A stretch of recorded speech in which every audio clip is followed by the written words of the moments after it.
सर्वप्रथम तो मैं ये कहना चाहूंगा कि इस प्रेरणा के पीछे मुझे ये सौभाग्य मिला है कि मुझे भगवान महावीर के शासन में दीक्षित होने का अवसर मिला। और भगवान महावीर को जितना मैंने पढ़ा है उसके अनुसार मेरा ये विचार है कि वो महान आध्यात्मिक पुरुष तो थे ही, उससे भी बड़े वो वैज्ञानिक पुरुष थे। वैज्ञानिक लोग प्रयोगशाला में प्रयोग करते हैं यंत्रों पर, और भगवान महावीर ने अपने शरीर को ही प्रयोगशाला बना डाला था। और उन्होंने जिस सत्य का साक्षात्कार किया वो हमारे सामने प्रस्तुत किया। और उसी परंपरा में क्रांतिकारी आचार्य तेरापंथ परंपरा के 9वें आचार्य तुलसी, जिनके हाथों में दीक्षित हुआ, वो भी क्रांतिकारी विचारों के भी धनी थे और प्रगतिशील विचारों की भी धनी थे। तो मेरे भीतर ये जो दृष्टि विकसित हुई उसके पीछे इन महान पुरुषों का मेरे मानस पे प्रभाव रहा है। समय के साथ, शिक्षा के साथ एक दृष्टि और विकसित होती गई और मुझे ये महसूस होता है कि धर्म का जो व्यापक अर्थ समाज और दुनिया के सामने होना चाहिए उसको हम कहीं न कहीं संकुचित करते जा रहे हैं, केवल उपासना को ही धर्म मान लेते हैं। जबकि धर्म का क्षेत्र बहुत व्यापक है। उपासना से आगे जीवन में नैतिक चारित्रिक मूल्यों का समावेश और उससे भी आगे अध्यात्म का अवतरण। और जब अध्यात्म का अवतरण होता है, व्यक्ति जब अध्यात्म के नजदीक पहुंचता है तो निश्चित रूप से वह करुणा की, वह अहिंसा की, वह सेवा की दृष्टि विकसित होती है। महात्मा बुद्ध नहीं हो, चाहे महात्मा महावीर न हो, उनके भीतर यह अहिंसा और करुणा की दृष्टि जो थी, और उस दृष्टि के अनुसार मैंने ये समझा है कि आज आवश्यकता है धर्म को समाज सेवा से जोड़ा जाए और धर्म का सामाजिक प्रभाव बढ़ाने के लिए, उसका तेजस्वी स्वरूप दुनिया के सामने लाने के लिए उसे सामाजिक कुरीतियों के निवारण का माध्यम भी बनाया जाए।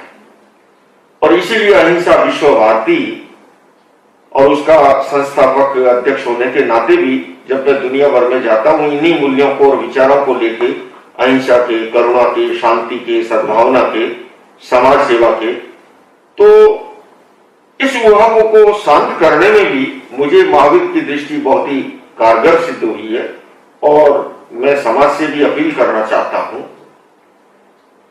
कि मृत्यु के बाद हमारे शरीर का संस्कार तो होना ही है, चाहे आप जला के करें, दफना के करें, जल में बहा के करें, अपनी परंपरा के अनुसार। क्यों नहीं इस शरीर को, जो कि मात्र हाड़मास का पुतला ही नहीं, विश्व की परम सत्ता उसमें समाहित है और मानव शरीर की ये विलक्षण विशेषताएं हैं, वो पशु पक्षियों से क्यों श्रेष्ठ है कि उसको रीजनिंग माइंड मिला है, उसको विकसित नर्वस सिस्टम मिला है। आज इस सुपर कंप्यूटर के प्रयोगों को हम आश्चर्यचकित नजरों से देखते हैं, उसको बनाने वाला कौन है? ये मानव मस्तिष्क है। तो क्यों नहीं उस मानव देह को, और जिस भारत देश से हम हैं, जिस देश की आधी से अधिक आबादी गरीबी रेखा से नीचे हो, 2 जून की रोटी मुश्किल से उपलब्ध हो रही हो, ऐसे के अंदर अगर हमारी मृत्यु के बाद हमारा शरीर उन लोगों के लिए उपयोगी बनता है तो मुझे नहीं लगता कि इससे बड़ा और कोई सेवा का क्रम हो सकता है। इसलिए हालांकि मैंने ये आकस्मिक, मेरे मन में विचार तो काफी समय से चल रहा है, लेकिन मुझे भी पता नहीं था कि मैं इसको विज्ञान भवन में ही महावीर जयंती के अवसर पर घोषणा कर डालूंगा, पर एक ऐसा माहौल, वातावरण और अचानक मुझे लगा। पर अगर मैं इसको एक व्यवस्थित रूप देता तो हो सकता है 50-100 लोग मेरे साथ और भी उठ खड़े होते। पर मैं आने वाले समय में यह आज संकल्प कर रहा हूं कि आने वाले समय में मैं समाज को इस दिशा में प्रेरित करूंगा, देश दुनिया में जहीं पर भी जाऊंगा। और हो सकता है हमारे उस कार्यक्रम के संयोजक मनोज जी भी उपस्थित हैं, हम मिलके ऐसी भी कुछ योजना करेंगे कि चाहे छोटा सा ही कार्यक्रम हो, लेकिन उसमें समाज के प्रबुद्ध 100-200 लोग उपस्थित हो और इस क्रम को एक अलग से, क्योंकि उस दिन त्रिआयामी कार्यक्रम था, महावीर जयंती थी, संस्था का 20 दशक प्रवेश था, हमारा जन्मदिन था, दुनिया से धर्मगुरु आए हुए थे और भी जनप्रतिनिधि थे। इसको केवल इसी विषय को हम किसी दिन अलग से तैयारी के साथ रखेंगे, और जिससे कि लोगों को प्रेरणा भी मिले और इस उत्साह के साथ लोगों को जुड़ने का अवसर भी मिले। वास्तव में देहदान समिति ये जो काम कर रही है, और भाई आलोक जी से मैंने अभी जितना समझा है, सचमुच में मुझे लगता है कि ये बहुत बड़ा कार्य कर रहे हैं और ये मानवता की बहुत बड़ी सेवा है। और मैं समझता हूं ऐसा करके वो अपने जीवन को भी सार्थक बना रहे हैं।